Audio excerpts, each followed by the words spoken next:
So good evening, ma'am. This is the output of the lesson 20 of the Arduino driving 7 segment display by the 74HC595. So nag-count siya letters. So nag-start sa 0, 1 until sa 5, 6, 7, 8, 9. Then A, B, C, D. A, B, C, D, E, F. Ano siya, ma'am? So, ang kanan ni ma'am is ang kaning jumper wire is nag-connect siya sa resistor. Then ang kaning 7 segment is nag-connect siya sa mga resistor. Then ang kaning jumper wire is nag-con siya. Natanogan. Then ang kuan nato is kaning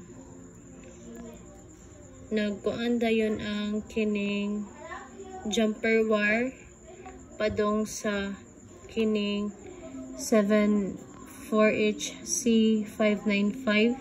Then nagkuan tag 5 volts diri para mo siga ang iyahang kuan sad maghatag og power.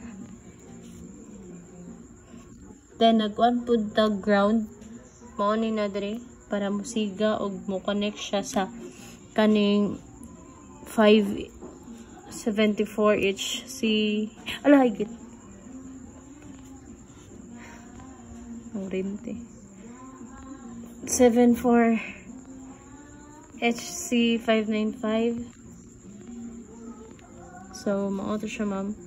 Nagkuan og kini ang kaning 74HC595 is nagkuan siya sa resistor.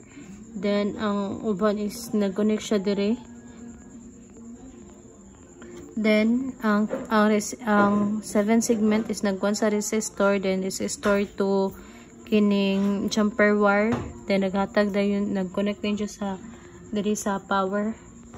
Then gikuan din siya dire sa Arduino board. Or into, ma'am. Thank you.